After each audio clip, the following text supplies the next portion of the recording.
Барлығыңызға сәлем, сіздермен бірге Анар Құлымбетова. Осыған дейінгі сабақтарымның сіздерге ұнағанына қуаныштымын.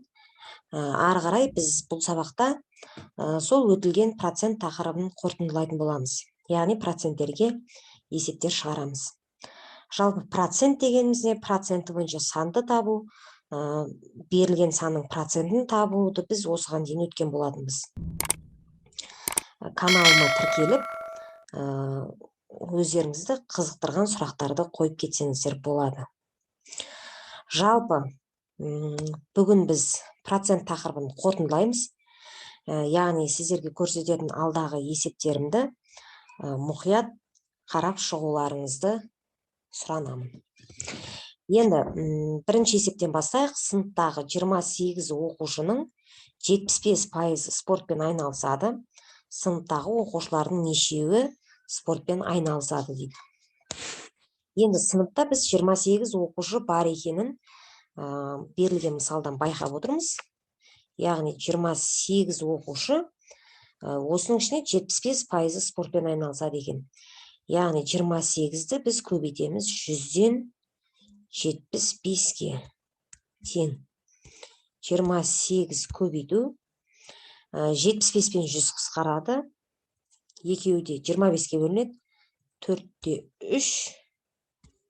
4-тен 3 тең. Енді 28 пен 4 қысқарады. 1, 7. 21 оқушы екен. Міне 21 оқушы бізде спортпен айналысады екен.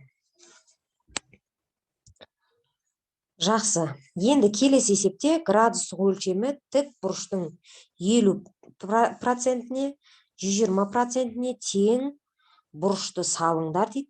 Олардың градустық өлшемін жазыңдар дейді. Енді градустық өлшемі тік бұрыш, ол бізде тік бұрышымыз былай, бұл бізде тік бұрыш 90 градусқа тең. Тік бұрыш 90 градусқа, сүйір бұрыш 90 градустан кіші, доғал бұрыш 90 градустан үлкен, бірақ 180 градусқа жетпейді. Ал жазыңқы бұрыш 180 градус, толық бұрыш бізде 360 градусты құрайтын еді.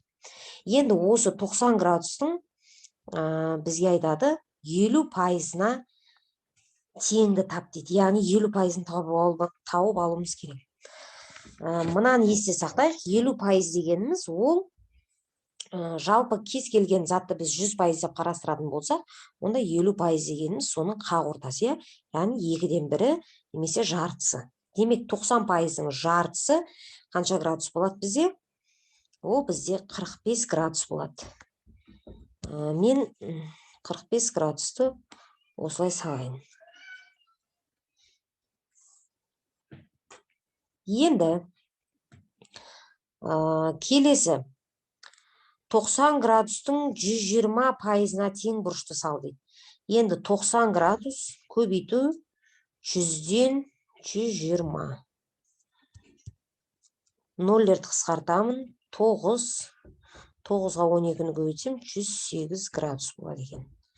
Демек 108 градус дегеніміз ол бізде 90 градустан үлкен. Егер мына бізде 90 градус болатын болса, сол 90 градустан шамалы үлкен болады. Бұны транспортирмен дәл салуға болады. Демек, мен мына жерін өшіріп тастап, қайтадан салсам болады. Яғни 108 градус дегеніміз ол доғал бұрыш болады екен.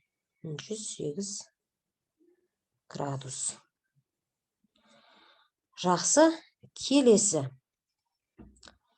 Келесі бізде бағасы 3750 теңгелік зат бірінші ретте 14%-ке арзандады.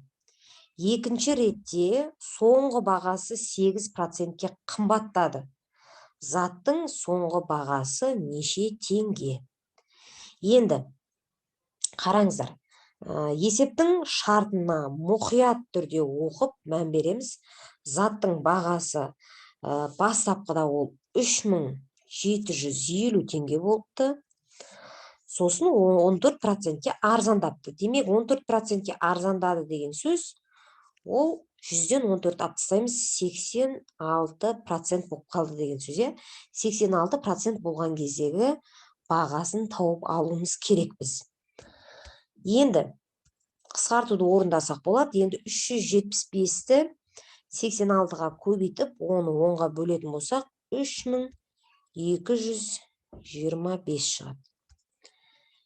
Енді екінші ретте соңғы бағасы, яғни мына бағаны айтып тұр, иә? 3225 көбейту 8%-ке қымбаттады дейді. Нешеге көбейтемін? 100-ден 108-ге көбейтемін. Өйткені бұл қымбаттаған кездегі бағасын табуым керек. Қымбаттады дегеннен кейін ол 100%-дан асып тұр, демек 108-ге көбейтемін. Сонда 3225-ті 108-ге көбейтіп, оны 100%-ға бөлетін болсам, 3483. Мені осылай есептеп табасыздар. Заттың соңғы бағасы 3483 теңге болған екен. Жақсы. Келесі бізде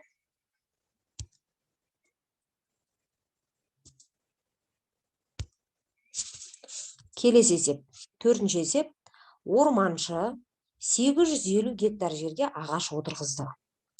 Оның 60%-не қайың, қалған жердің 70%-не терек, қалған жердің 3/2-сіне қарағай отырғызды. Соңында қалған жерге жеміс ағаштарын отырғызды. Жеміс ағаштары қанша ауданға отырғызылды дейді. Міндетті түрде есептің шартын мұқият оқимыз. Шатасып кетпеу үшін мұндай мәтінді есептерде шартын жазып алу, қысқаша шартын жазып алу өте маңызды. Яғни мен бірінші берілген жазып аламын. Берілген. Барлығы бізде 850 гектар жер екен. Барлығы 850 гектар. Енді оның 60%-не қайың отырғызыпты. Қайың 60%. Қалған жердің 70%-не терек отырғызыпты. Терек ол бізде 70%. Қалған жердің. Енді қалған жердің деп айтып тұрғандықтан бізде 60%-на қайың отырғызып қойса, қалғаны 40% болып тұр, иә? Осы 40%-дің 70-сіне ол терек отырғызған екен, яғни 40-ты 70-ге көбейтіп жазамыз. Сосын оны 100-ге бөле саламыз. Сонда 40-ты 70-ге көбейтсек 28% болады. 100-ге бөлсем 28%. Демек терек бізде 28%-ке отырғызылған. Міне, қалғанының десе, осы 60-тан қалғанын тауып аламыз бойынша, ол бізде 40. 40-ты 70-ге көбейтсек терек шығады. Тағы да қалған жердің 3/2-сіне қарағай отырғызды дейді.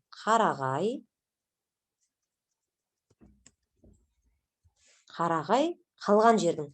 Демек, қайың 60-ға отырғызылса, терек 28-ге отырғызылса, қалғаны қанша болады? 88-ден 100-ден 88-ді алып тастаймын, 12% қалады, иә? Осы 12%-дің 3/2-сіне бізде қарағай отырғызылды. Яғни, ол бізде 8% деген. Соңында қалған жерге жеміс ағаштары отырғызылған. Жеміс ағаштары неше процент жерге отырғызылған тауып алайық. Демек, 60 қайың, терек 28, қарағай 8, барлығын қосатын болсам 96% болады екен. 96% жер уже бізде пайдалануға кетіп қалды. Сонда бізде неше пайыз қалды? 4% жер қалды. Бұл жеміс 4% жерге отырғызылған екен. Міне қараңыздар, есептің шартын жазу арқылы, есептің шартын дұрыс жазатын болсақ, біздің есебіміздің 70%, 60-70% шығып қояды. Енді біз осы жеміс ағаштары 4%-ға отырғызған, сол жеміс ағаштарының қанша ауданға отырғызылғанын табуымыз керек, иә? Демек, барлығы 850 гектар еді. Осы 850-ді көбейтеміз. 100-ден 4-ге тең. Қысқарады 100-бен 4. 4 4-ке бөлем 1, 100-ді 4-ке бөлем 25. 850-ді 25-ке бөлуім керек. 850-ді 25-ке бөлетін болсам, 3,2 гектар шығады екен. Жауабы 3,2 гектар. Жақсы, рахмет. Бүгінгі сабағымыз сіздерге түсінікті болды деген ойдамын. Егер түсінбеген сұрақтарыңыз немесе басқа да сұрақтарыңыз болса, төменде комментарийге жаза кетсеңіздер болады. Жақсы, рахмет. Сау болыңыздар.